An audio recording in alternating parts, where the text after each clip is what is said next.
Buenas noches, este es su programa Agenda País, un programa de la Universidad Tecnológica de El Salvador, y en este programa abordamos temas que tienen que ver con la realidad en que vive nuestro país, ¿no? La realidad económica, la realidad social, la realidad política, la realidad cultural, pero también aspectos que naturalmente tienen que ver con nuestra vida diaria como salvadoreños.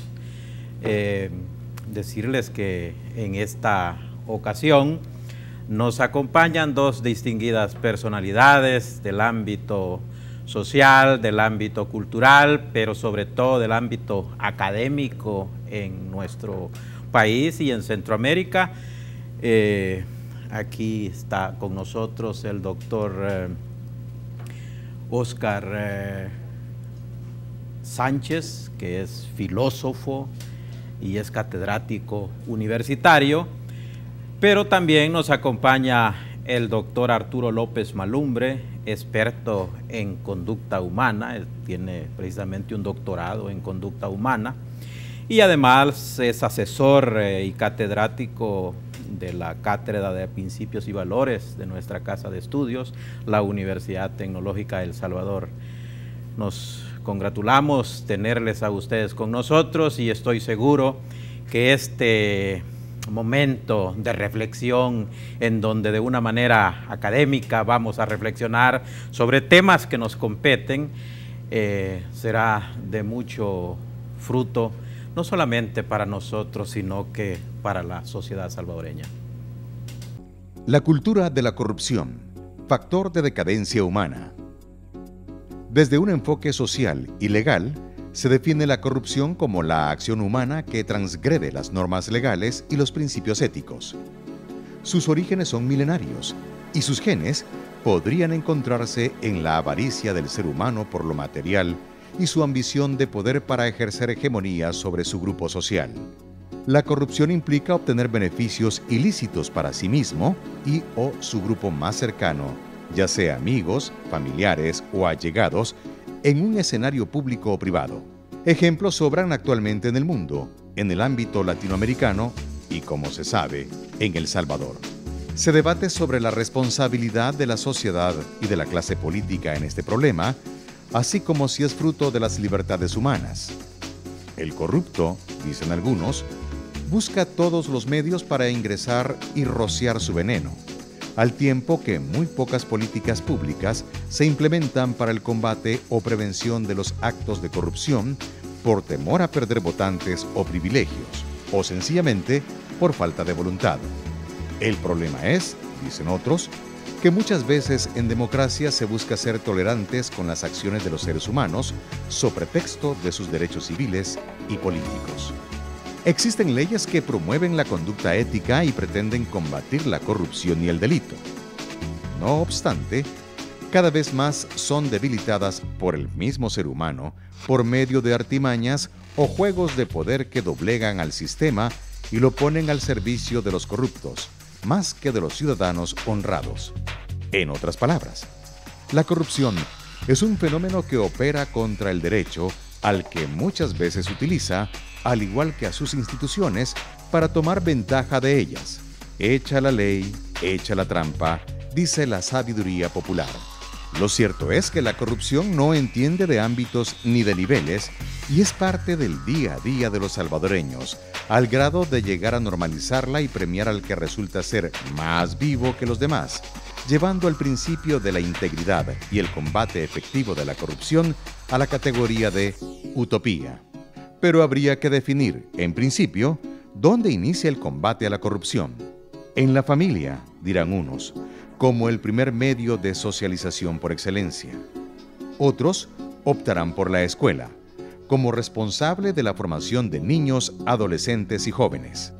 Habría que acordar luego qué es lo que debe enseñarse en ellas y cómo hacerlo. Viene aquí a la memoria las palabras de Montesquieu. La corrupción de cada régimen político empieza casi siempre por la de los principios. En torno a este tema surgen varias preguntas. ¿Qué puede hacer el Estado salvadoreño para frenar la corrupción en el país? ¿Qué debe hacer la sociedad para combatir la corrupción? ¿Son las acciones punitivas la solución? ¿Qué pueden hacer al respecto las instituciones educativas en todos sus niveles? Se requiere una formación en principios y valores. ¿Cómo se forma en principios y valores? Ese es el tema hoy en discusión en Agenda País. Vamos a hablar en esta ocasión sobre un tema muy candente, muy relevante en nuestros días y tiene que ver con la corrupción, nada más y nada menos. Pero lo importante es tocar este tema desde una perspectiva muy académica, ¿no? Decirles pues, y ustedes muy bien lo saben, honorables invitados, que este es un tema tan antiguo como la sociedad misma. Si nosotros nos enfrascamos en la literatura, nos damos cuenta de que el tema es tan interesante desde el punto de vista de la historia, que nosotros vemos que han crecido imperios, pero también han caído imperios. Incluso hasta en aspectos bíblicos lo encontramos, ¿no? Reflexionando con algunos conocedores del tema, hablábamos la semana pasada y me ponían el caso, por ejemplo, bíblico del Génesis, ¿no? El caso de Adán y Eva, ¿no? Y la manzana prohibida y todo eso, ¿no? Aspectos que directa o indirectamente tienen que ver con la corrupción, ¿no? Pero aquí, en esta oportunidad, nos compete abordarlo para ver en qué manera nosotros podemos contribuir con nuestras propuestas, no solamente a reflexionar sobre el fenómeno, sino que también qué podemos hacer como país. Me gustaría empezar con 3 preguntas generadoras, ¿no? Y ¿qué entendemos por corrupción, por ejemplo? Ya que todo mundo habla de corrupción. ¿Cómo se manifiesta la corrupción? Pero otra pregunta es, ¿dónde inicia la corrupción? ¿Es en la persona o inicia en nuestras relaciones sociales? Y la otra pregunta es, ¿por qué no se logra combatir la corrupción, ¿no? Si verdaderamente, y lo constatamos, la corrupción genera procesos no positivos para el desarrollo de un país, pero también para el desarrollo del individuo como tal, ¿no? La corrupción como tal obstruye procesos que, enhorabuena, tendrían que ser muy bien aprovechados en nuestra sociedad.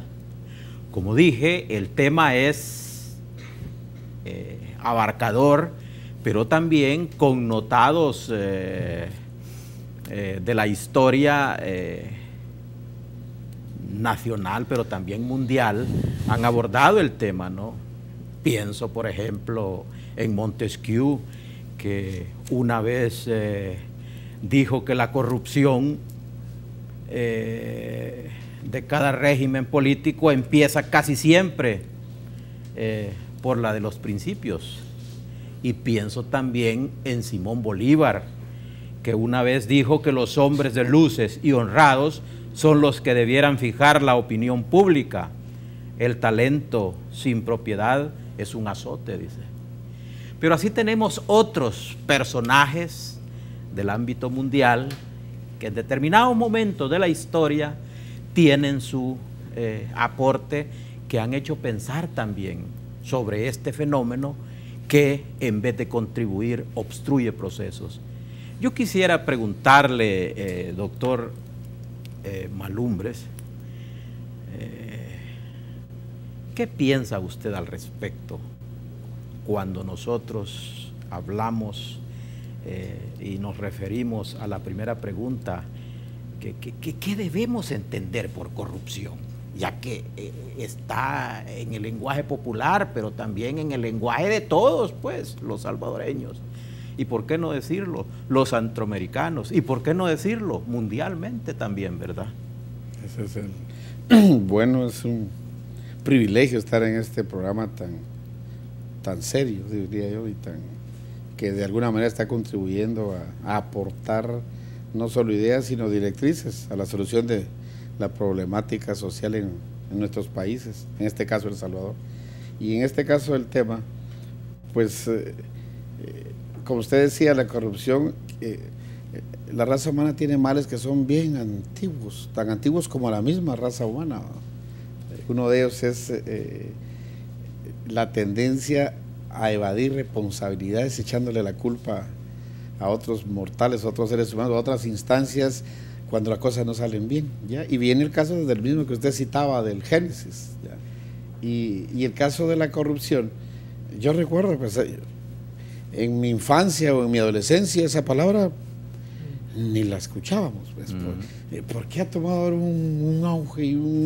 ¿Será por la importancia y la trascendencia que tienen las redes sociales ahora? Puede ser, pero al hablar de corrupción, si vamos al mismo concepto, ¿verdad? Que reza, que es la actividad humana, es la instancia, la acción humana que transgrede normas, leyes, mandamientos, preceptos, ¿ya?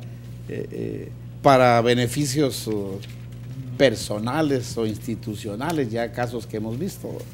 Y entonces vemos que esto no es un mal nuevo, ¿ya? El problema de transgredir leyes y normas, preceptos, mandamientos, reglamentos, ese ha sido el problema de la raza humana a través de la historia. Entonces, cuando apuntamos a todas las sociedades, hoy tenemos hasta organismos internacionales que califican los países más corruptos, menos corruptos, pero no le estamos diciendo a nuestro pueblo, a nuestra gente, a nuestros estudiantes, ¿qué es eso, pues? Y entonces, cuando vamos al mismo espíritu, el concepto que es tan sencillo, la transgresión, la acción humana que transgrede norma, cualquier norma, ley, precepto establecido, cívico, moral, ético, y es fácil entenderlo, que ese mal no es nuevo, y que en la medida que no lo entendamos, vamos a seguir, pues, enfrentando las consecuencias de romper principios, leyes, normas, reglamentos.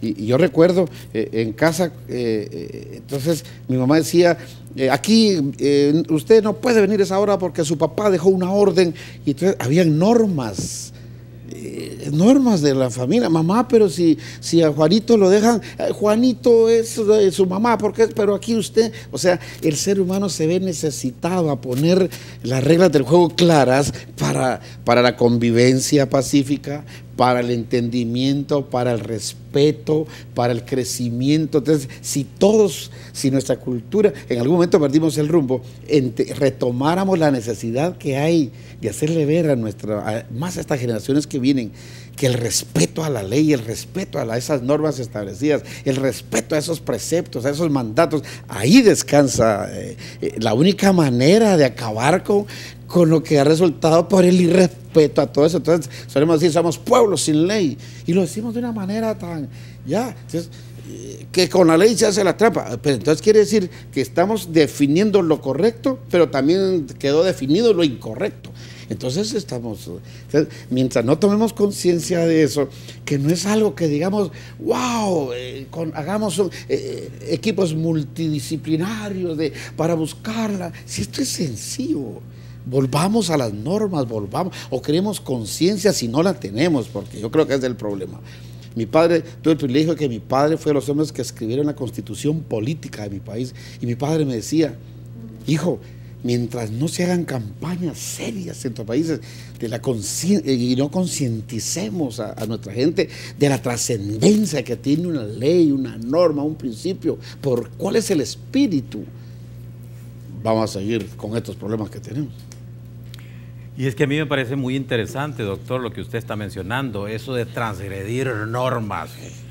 Y ya vamos a entrar con el doctor Sánchez, porque me interesa la opinión de él como filósofo. Pero nosotros desde la antropología, y sobre todo la antropología estructural, hemos aprendido, y ahí está un célebre de la antropología, Claude Lévi-Strauss, el filósofo francés, ¿no? en donde dice y habla de universales culturales, y cuando hablo de universales culturales es porque existen en cualquier parte del mundo. Las sociedades, para poderse regir, están obligadas a establecer normas y a establecer preceptos, pero cuando las sociedades se dan cuenta de que estas normas y estos preceptos no funcionan, ellos mismos en grupo tratan de ver en qué forma también las construyen, porque las sociedades también van evolucionando. Pero la pregunta es, ¿qué sucede cuando X fulano transgrede esas normas? Cuando se forma aquel fenómeno anárquico. Nos vamos a la pausa y cuando regresemos vamos a seguir con esta interesante conversación. ¿Quién dijo que aquí no se puede? Que las oportunidades son para pocos. ¿Que me debo quedar como estoy? Definitivamente puedo ser mejor.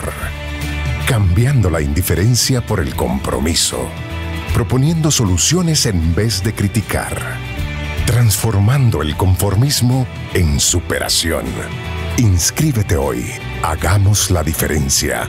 Seamos mejores. Universidad Tecnológica de El Salvador. Doctor Sánchez, la filosofía nos busca a preguntarnos el porqué de las cosas. Y yo siempre me he preguntado en nuestra sociedad, ¿por qué el ser humano hace cosas que no debería de hacer? Cuando está, como dice el doctor Malumbre, muy claro establecido lo que uno puede hacer y lo que uno debe hacer y lo que uno no debe hacer sobre todo. Sí, muy bien, gracias. Bueno, la temática problemática, pues es una temática que evoca, provoca y convoca, como diría Leonardo Boff, ¿verdad? Porque cuando escuchamos la palabra de corrupción, ¿verdad? Inmediatamente a la mente nos vienen, o a la memoria, nos vienen un montón de ideas o valoraciones que tenemos sobre este término, ¿verdad? Nos convoca también a ver las causas que lo determinan y nos provoca también a buscar soluciones a la situación. En un primer momento usted decía en qué consiste prácticamente la corrupción, ¿verdad? Y la corrupción, como sabemos nosotros, es un sustantivo que desglosa de un verbo, ¿verdad? Corrupción, del verbo corromper, ¿verdad? Y la Real Academia Española nos dice que corromper se refiere a la alteración o a la trastocación de lo establecido, o de las formas de lo establecido. Y las formas son los que determinan prácticamente lo que está en sí, en la naturaleza misma, lo que nos da la esencia de las cosas mismas. Entonces, este es un tema, como decíamos, que es denso, extenso, es extenso en su abordaje. Pero retomando lo que decía el doctor Malumbres, ¿verdad? Eso tiene que ver mucho también con las teorías de los mitos, de las costumbres, ¿verdad? Todo ese planteamiento sociológico, multifacético en el que se desarrolla esta problemática. Entonces, ¿qué significa entonces la corrupción? ¿Verdad? Como usted lo decía. Bueno, tiene que ver con una relación de poder, ¿verdad? Del poder que lo tiene una persona, ¿verdad? Y que lo ocupa, como muy bien decíamos, para un beneficio particular o para un beneficio familiar o de una institución en particular, ¿verdad? Y eso también tiene que ver mucho con las necesidades, tiene que ver mucho con los valores, con los principios, pero también tiene que ver mucho con la ética. Fíjense que si lo abordamos este problema desde el punto de vista ético, vamos a ver que la ética, de su palabra, de su origen griego, ethos, que está relacionada con las costumbres, ¿verdad? Pero esas costumbres colectivas, ¿verdad? Visto desde un colectivo social, ¿verdad? Entonces nos dice que en un primer momento la ética establecía esas relaciones, esas leyes, esas convivencias entre los grupos, pero hemos llegado a un momento también de crisis, ¿verdad? Estamos en una sociedad de crisis y que esta crisis también está determinada por lo que nosotros llamamos modelo civilizatorio o modelo de desarrollo, donde ese ethos que se miraba la ética como una situación del bien y que lo tenía que ver en una situación de colectivo, se va determinando a un bien pero un bien del yo. Y un yo que está racionalizado, ¿verdad? No es un yo que tiene otros fundamentos humanos, ¿verdad? Otros principios como la solidaridad y algunos otros más. Entonces, esta crisis, como decíamos, del modelo civilizatorio o de desarrollo que llamamos, también nos lleva o nos arrastra, ¿verdad?, a crisis, a las formas de vivir, a las crisis de las instituciones, a las crisis de los valores, ¿verdad?, a las crisis educativas. Entonces, lo que estamos viviendo hoy día es una especie de cultura, ¿verdad? Si queremos ver la corrupción, la cultura donde unos tratan de beneficiarse, ¿verdad?, a costilla de lo que está establecido, ¿verdad? Eso es lo que podríamos decir en un primer momento. Es interesante lo que usted menciona, y menciona algunas palabras muy claves, ¿no? Esa cultura del yo, pero también esa sociedad en crisis. Cuando hablamos de corrupción, muchas veces automáticamente nosotros pensamos solo en el aparato de Estado, en el gobierno. Pero no pensamos también en que la corrupción también se da en diferentes niveles en nuestra sociedad y se presenta todos los días. Desde el momento que alguien me llama por teléfono y yo le digo a mi hijo, mira, decirle que no estoy y que yo estoy ahí tal vez, ¿verdad? Bueno, aquí estoy. Decirle que voy a venir hasta mañana o decirle que lo voy a llamar más tarde, pero ahorita que no estoy. Cosas sencillas, pero que van formando a este pequeño personaje, ¿no? ¿Qué piensa usted al respecto, doctor? Totalmente de acuerdo. Creo que si fuésemos justos y honestos en apuntar nuestro dedo hacia ciertos niveles de la sociedad e identificarlos con sobra razón, claro, como esto, corruptos. Ok, si volvemos a lo que estamos compartiendo, a la esencia del concepto, transgresión de las normas, lo pensemos, entonces el ejemplo que usted pone. Entonces, en ese momento, ahí también hay eso. ¿Y eso cómo le podríamos llamar entonces? Entonces, ¿por qué le decimos corrupto a un funcionario que robó? Porque robó es corrupto, perfecto. Y el que está mintiendo aquí, o al que está robando aquí tiempo, o en su empresa, o le robó el cambio le tendríamos que decir lo mismo, que es exactamente el mismo fenómeno. Nos mintieron. ¿Y cómo le vamos con qué vamos a calificar al esposo que le está siendo infiel y mintiéndole también a la esposa? Tenemos que apuntarle con algo. ¿Con qué? Es lo mismo. Entonces, esta es una actitud de comportamiento humana propia que en nuestros casos desgraciadamente ha ido, porque como aquel lo hace, entonces el hacer lo incorrecto se ha vuelto tan normal que ahora le llamamos correcto a lo incorrecto. Y entonces, pero el ver que alguien está haciendo lo incorrecto no me da ningún privilegio ni derecho a mí, ni justificación, porque un buen grupo de mi sociedad lo está haciendo, que yo también, eso no me va a justificar nunca ante los resultados, porque lo que se nos ha olvidado en estas sociedades es que el hacer lo correcto, de acuerdo a lo establecido, parámetros morales, espirituales, civiles, lo que le pongamos, va siempre a traer beneficios. Dice no estacionar, me estaciono. Entonces me van a ir a poner una multa. Ese es el proceso. Hice algo incorrecto y tengo que sufrir las consecuencias. Si respeto, voy a vivir. Tengo derecho a disfrutar los resultados. Entonces, todas esas instancias que ya nos escuchan, que no hemos insistido en ellas, entonces hablamos más de aquel que robó. Mira, ese fue vivo, ese fue inteligente, hizo lo incorrecto. En nuestra ignorancia lo toleramos, hasta lo aplaudimos, ignorando el daño que nos hemos ido haciendo como sociedad. Entonces viene la generación, vienen nuestros relevos. Bueno, si esto es y nos fuimos en lugar de sancionar. Y usted decía algo importante. ¿En dónde empezó? En la tolerancia con aquellos que empezaron a hacer lo incorrecto. ¿Dónde tenemos ahora en pleno siglo XXI sociedades, ejemplos de países que dijeron basta? Empezaron a darle al que hacía lo incorrecto lo que marcaba la norma, la ley, el precepto, y claro, no es cuestión de un día para otro. En nuestro medio va a ser, pero no es que no hay otro. Y entonces lo incorrecto no podemos seguirlo disfrazando, apuntando solo a un segmento de la sociedad, tolerando. ¿Cuál es el éxito de sociedades? Se me viene a la mente ahorita Singapur. Cero tolerancia. Exacto. Cero tolerancia. ¿A qué? A romper la norma, la ley. Entonces lo vemos en el núcleo familiar. En el núcleo familiar lo vemos, dice, es que ese señor le toleraba mucho a sus hijos. Los vio hacer lo incorrecto, no corrigió, y ahí están las consecuencias.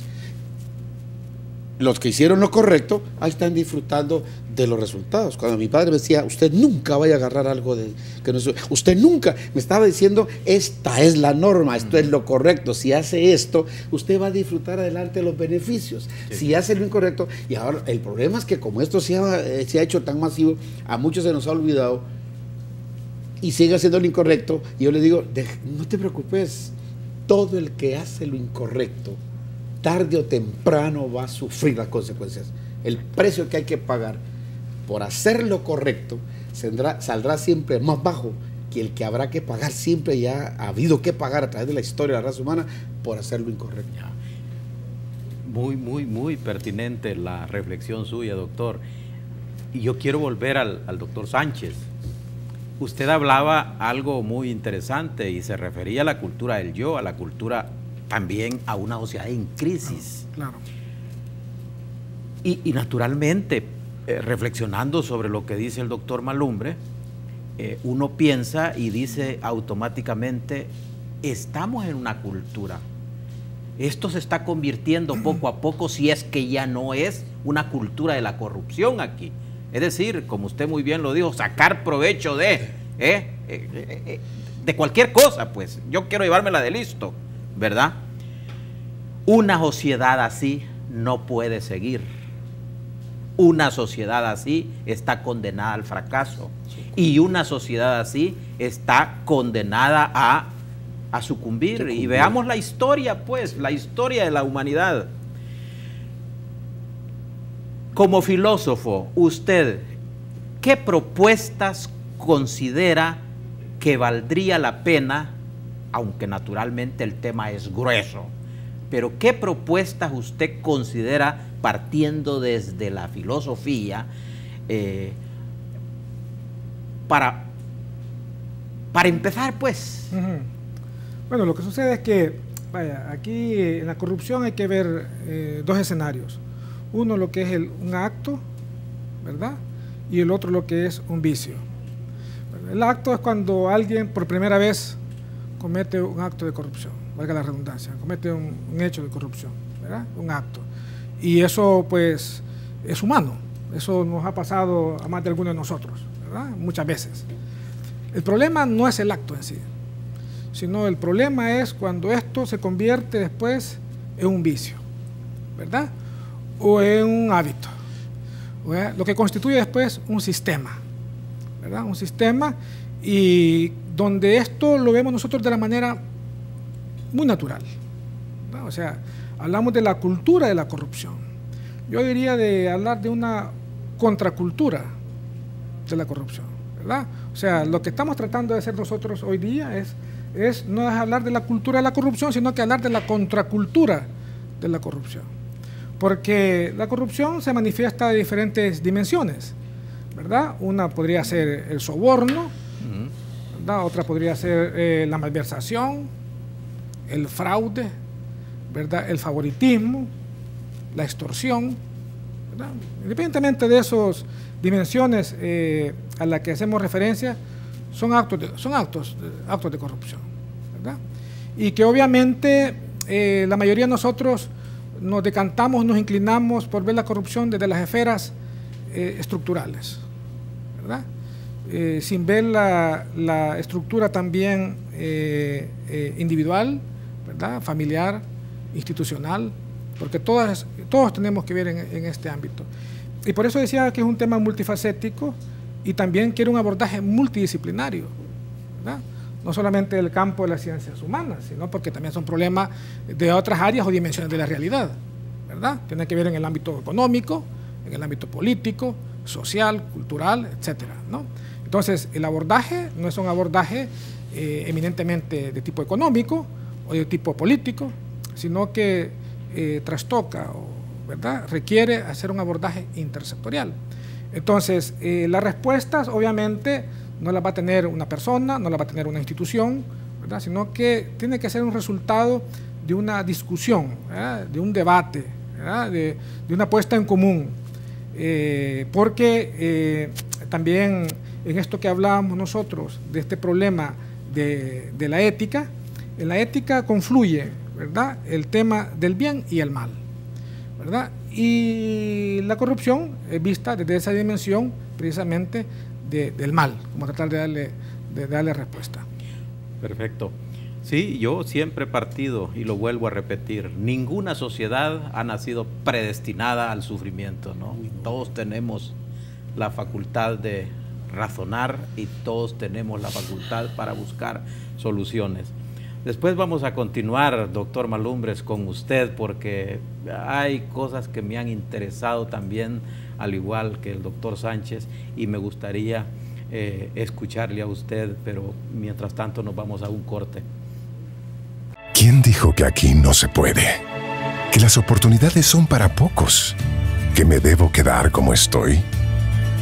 Definitivamente puedo ser mejor, con horarios que se ajustan a mis necesidades, con especialización en inglés, en mi tiempo y en mi espacio. Inscríbete hoy, hagamos la diferencia, seamos mejores. Universidad Tecnológica de El Salvador. ¿Quién dijo que aquí no se puede? Que las oportunidades son para pocos. ¿Que me debo quedar como estoy? Definitivamente puedo ser mejor, formándome con principios y valores, con novedosos recursos tecnológicos, con oportunidades de becas en el extranjero. Inscríbete hoy, hagamos la diferencia, seamos mejores. Universidad Tecnológica de El Salvador.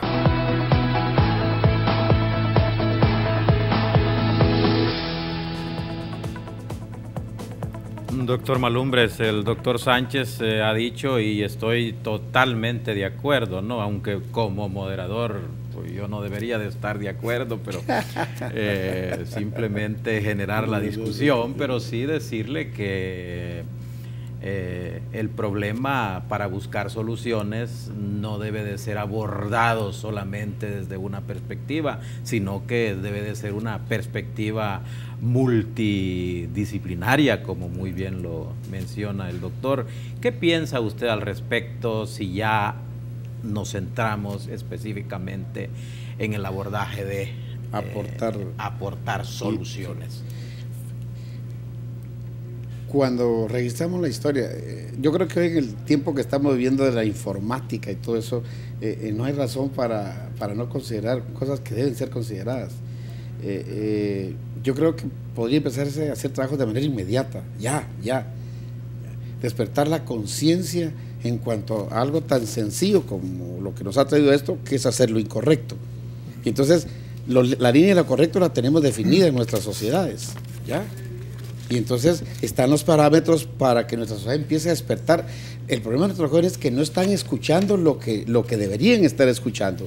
Corruptos, y esto nos tiene aquí, estamos acabados. ¿Por qué no empezamos a hablar del antídoto acá y empezar? Le voy a poner un ejemplo. Las empresas, nuestras carreteras, nuestras ciudades están llenas de vallas publicitarias. ¿Cuál es el propósito de cualquier firma comercial? Acto de presencia y penetrar en la mente del que se para en ese semáforo, y todos los días algún efecto hace. Uno para comprando y haciendo muchas cosas. Esto es igual, si empezáramos a ir ya directo, es que no podemos esperar mucho tiempo ya, porque los relevos vienen y se nos van a ir otra vez de las manos. Y entonces yo le diría, por ejemplo, yo lo haría como empresario y con todo, yo pondría vaya igual de la misma manera.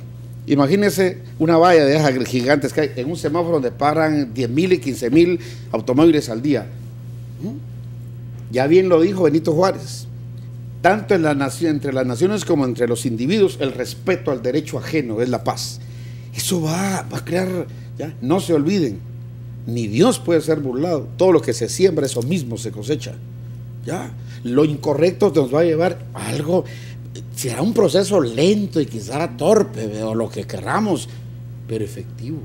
porque si no logramos despertar la conciencia de aquello que ya se olvidó y que la generación que viene ni siquiera lo sabe, ni lo tiene, algo, que es el trabajo que estamos tratando de hacer, empezando a hacer en la universidad, pues, empezar a hablar de lo que es lo correcto, ahí está la norma, y empezar, en uno de los países nórdicos se dieron cuenta que el 95% de los presos estaban ahí porque habían faltado solo a un principio se dieron cuenta que el 95% de los presos habían roto un principio que todo el mundo conoce, ¿cuál era? El principio del respeto. El que mató y respeto a la vida, el que robó y respeto al bien ajeno, el que falsificó documentos y respeto a la confianza, uno. Y eso hicieron, empezaron, boom, boom, y estoy hablando de Suecia. Y claro, fue un proceso que les llevó meses y ahí están los resultados. Acaban de cerrar 4 prisiones más. Ya, la gente entonces toma conciencia, es cierto, yo estoy haciendo mal. Yo estoy haciendo, ya, porque alguien me está indicando ya lo que mi generación o los entes que eran obligados a eso no me enseñaron ni me mostraron, ¿ya? Y entonces, la misma psicología dice que cómo nace una cultura cuando despierta la conciencia, una buena cultura. ¿Y cómo despierta la conciencia? Cuando es confrontada con una verdad, algo que uno no puede decir, eso no es así. ¿Quién me va a discutir a mí que todo lo que se siembra, eso mismo se cosecha? ¿Quién me lo va a discutir? Y cualquiera dice, es cierto. Un sinvergüenza lo va a pensar. Alguien que está haciendo lo incorrecto va a decir, no, es que no se va a salvar, porque lo que está sembrando lo va a coser. O sea, las consecuencias de hacer lo incorrecto las va a enfrentar tarde o temprano. Sí. Pero a muchos ya se les olvidó, entonces hay que recordárselo. Termino con esto. Miren, en Singapur he tenido el privilegio de estar ahí. Uno va a los malls y todo, y allá está la pena de muerte y es con la horca. Usted va a centros comerciales y tienen banners, solo con una soga dibujada. No dice nada, solo la soga dibujada. Hay un mensaje directo. Porque cuando uno entra a Singapur, cuando firma esa cosa de aduana, y que uno tiene que firmar en todos los países, así en letritas dice: advertencia, en este país se castiga con la pena de muerte todo lo que tiene que ver con narcotráfico y todo. Uno firmó y allá le están recordando de acuerdo a las normas, correcto, pero para ellos eso es y ahí está, resultados, 0 esto, 0 aquello, 0. Entonces, mientras no empecemos a recordar. La educación juega un papel de primer orden en ese hecho de aprender lo que no se debe hacer. Doctor Sánchez, ¿qué piensa usted al respecto? Sí, mire, la verdad que... en eso de la búsqueda de soluciones. Claro. Yo siempre he dicho, y me preocupan los niños, ¿no? Porque son los niños los que están viendo lo que está sucediendo. Y estos niños están acostumbrando a todo esto. Pero ¿qué pasa en las familias? También están acostumbrados a lo que está sucediendo. ¿Qué sociedad nos espera en el futuro si no se toman soluciones, si no se toman medidas hoy en día? Pero sucede que no hay que, a mi manera de ver, no hay que abordar el problema con el problema mismo. En las presentaciones anteriores que se habían dado en este programa, se habló sobre la violencia, pero también se hablaba sobre la cultura de paz, ¿verdad? Como manera de confrontar, ¿verdad? Porque la violencia es lo que genera más violencia. Y en el tema de la corrupción, hablar de corrupción, lo que está generando es pues generar esos episodios, esos cuadros o esos hábitos que decíamos o vicios que se dan en nuestra sociedad. Entonces, para mí lo que hay que hacer es irse al contrario, ¿verdad? Dialécticamente hablando. O sea, si se habla de corrupción, lo que hay que hacer es promocionar, por ejemplo, transparencia, ¿verdad? Y promocionar transparencia prácticamente es una contracultura realmente a la que nosotros hoy día no estamos acostumbrados como sociedad, ¿verdad? A que nos fiscalicen, por ejemplo, a que nos auditen, ¿verdad? A que nos hagan contraloría social, al tema de la rendición de cuentas, ¿verdad? De eso no estamos, a la generación o creación de observatorios, ¿verdad? Donde podamos nosotros denunciar, ¿verdad? Donde podamos nosotros como ciudadanos manifestarnos y decir estas cosas que se están haciendo, ¿verdad? Premiar al que está haciendo bien las cosas, las buenas prácticas, ¿verdad? Y obviamente denunciar, y esperamos pues, porque el papel del ciudadano en este caso es la denuncia, ¿verdad? Son otras instancias las que ejercen la ley, ¿verdad? Todo el sistema judicial, etcétera. Entonces, eso creo yo que es una buena medida que se puede hacer. Lo otro es, bueno, en nuestros centros escolares, obviamente, ¿verdad? La promoción de valores, pero aquí lo que tiene que haber es una coherencia entre lo que se dice y lo que se hace, ¿verdad? Porque realmente nosotros a veces hacemos unas cosas o decimos unas cosas y realmente hacemos otras, y entonces eso nos bota o nos echa al trasto todo un esfuerzo. Muchas gracias. Sí, amables televidentes, estamos hablando sobre un tema que directa o indirectamente nos compete a todos, y es el tema de la corrupción, ¿no? Hemos reflexionado con dos panelistas aquí, y los planteamientos son de mucha importancia, ¿no? En primer lugar, se dice de que es importante no callar sobre este fenómeno, ¿no? Y de una forma subliminal, pero también directo, darlo a conocer todos los días, ¿no? Pero también la cultura de paz, ¿no? La cultura de la transparencia también. Yo siempre he dicho, la corrupción en nuestro país ha existido siempre, y siempre me he preguntado, sobre todo en los últimos años, ¿por qué año 2000 es cuando más esto sobresale, ¿no? Y año 2018 es como que ya la bomba de tiempo que teníamos explotó, ¿no?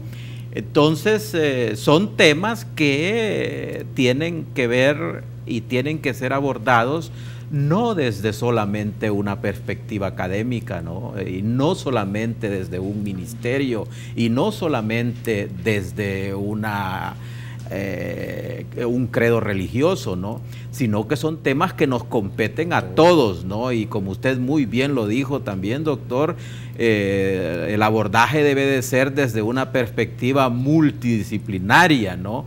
Pero usted mencionaba algo muy importante, ¿no? Eso de año 2018, nosotros no somos islas, nosotros tenemos muy buenos ejemplos a nivel mundial, ¿no?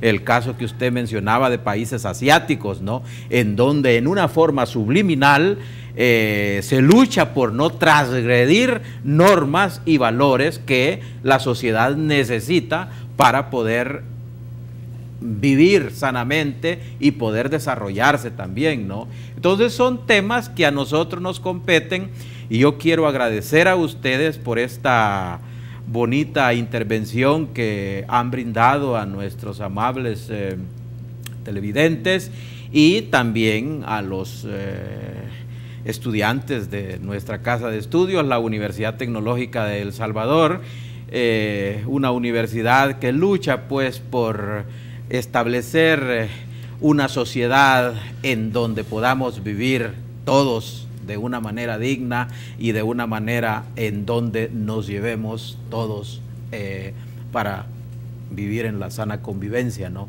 Muchas gracias y tengan ustedes muy buenas noches.